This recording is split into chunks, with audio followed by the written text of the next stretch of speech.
Hello and welcome to this very special interview with Sophie, and I'm going to quiz her a lot about the IOC's marketing strategy and more the relevance of India, because we've just heard some time back the inclusion of cricket, and that clearly must be changing the IOC's marketing strategy towards the global south and of course India.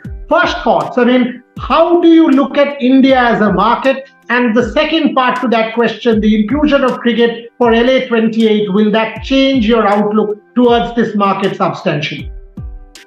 Thank you, Boria. This is a great question. Well, for sure, India and the subcontinent is a very, very important market for the IOC. We're a truly global organization, and India being the most populous country in the world, of course, the presence of the Olympic movement and the resonance of Olympic sports in India is of paramount importance for us, and the development and the growth of the Olympic movement in the region is very, very important. You've mentioned, the inclusion of cricket into the sports program, which is very, very fresh news from this morning at the IOC session today.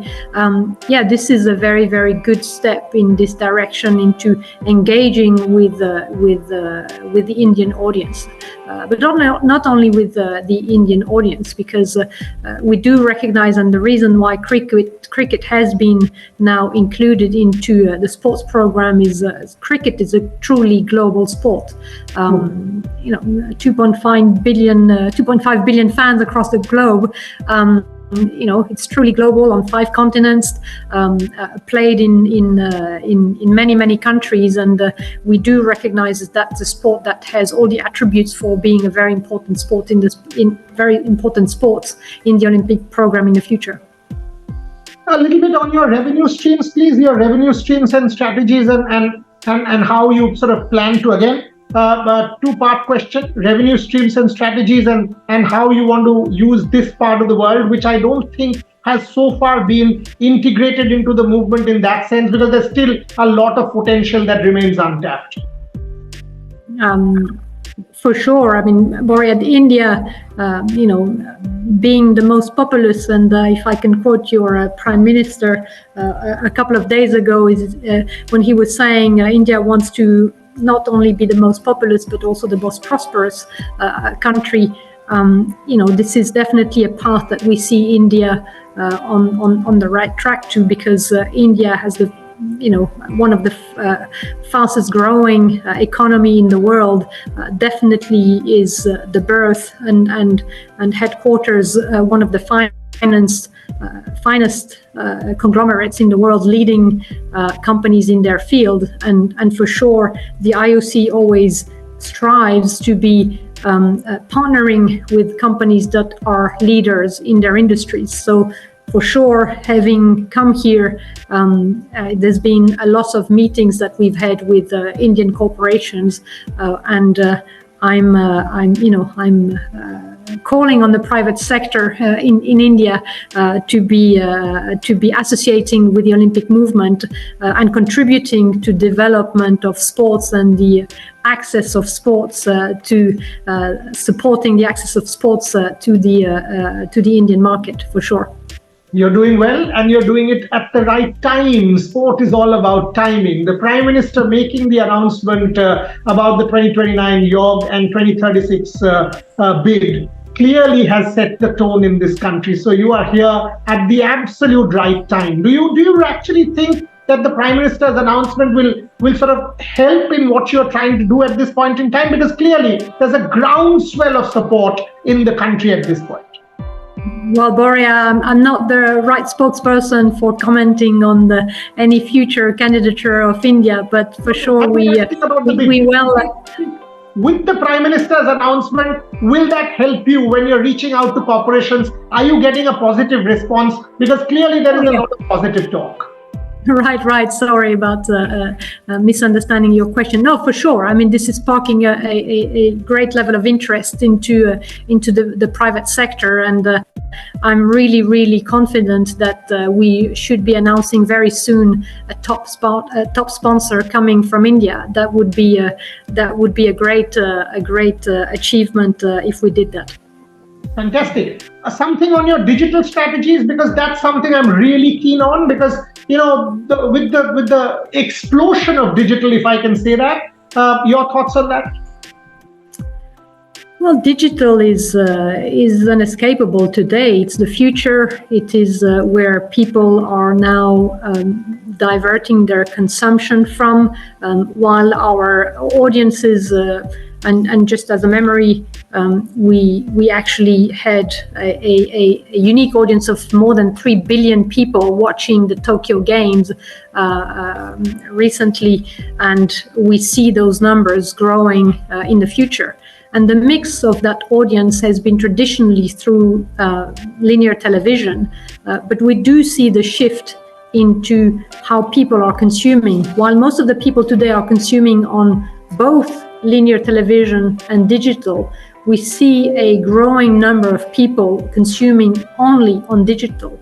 And the Indian market, I mean, we've when we observed the behaviors of the Indian market, a very young population, very digitally engaged, we certainly see that India could be one of the countries where the growth of the digital-only consumption could be the highest, fastest growing for the Paris Games. We have a great partnership today in India with Viacom 18, and through their range of networks, we believe that the whole Indian population will be engaged, watching through their different channels and digital platforms.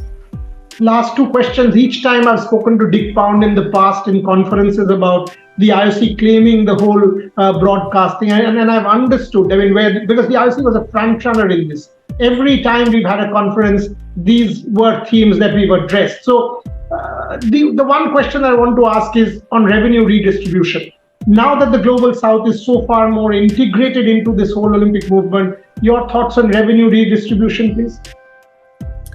Well, redistribution, I'm in charge of bringing the money in. So, the redistribution is, again, probably not part of my remit. But what I can tell you about, the revenue generation, for sure, I can see, in the way the economies of the world are developing, I can see the distribution of where the source of those revenues is coming from, diversifying to represent actually the economic strength of the different regions across the world. And finally, I mean, we clearly see in several countries, several parts of the world, economies have shrunk, but when it comes to the Olympic movement, it's still pretty robust. It's still recession-free. It's still one of those strongest pulls. So clearly, you've been doing a fantastic job. I mean, the world is backing you, and that's the last question. I mean, your thoughts going forward. Is this the Olympic movement, one of the safest planks for corporates to invest in? Oh, for sure, Boria. I think what I'm lucky. I have inherited, a very robust and strong commercial program. It is actually the world's most comprehensive sponsorship program across the globe, through any other sports organization, because it's the deepest and the widest. The widest because it's truly global. You associate with the entire globe, but also the deepest because you associate with every single layer into the Olympic stakeholders. So you associate with the IOC, you associate with the organizing committees of the games, or each of the games, and you also become a partner of all the 206 national Olympic committees. So it is the widest and the deepest. So this has been our strength, and of course we want to continue building on this strength. Now, nevertheless, I think you're right. The world, is a different place after the pandemic, and we're not immune, to the economic challenges that some of the regions are experiencing. But our program is very robust, and of course, we have to continue addressing those changes. But we feel very, very confident about the future. it's not a surprise that you are, because when I talk about the United Nations and I talk about the Olympic movement, you still know. I mean, when you talk about that Olympic opening ceremony, you know that the Global Parliament of Nations will embrace it. And that's why Anne-Sophie is leading a program that has global support. And that's what sort of builds the credibility of the Olympic movement, making her and her team so successful. Thank you very much for joining me. I mean, once again, I hope you have a great time in India. More strength to you, to your program, and to the movement. Hopefully, we will continue to partner you in several ways possible and build a better world. Thank you very, very much. Thank you so much, Boria. It's been a pleasure. Thank you very much. Thanks a lot.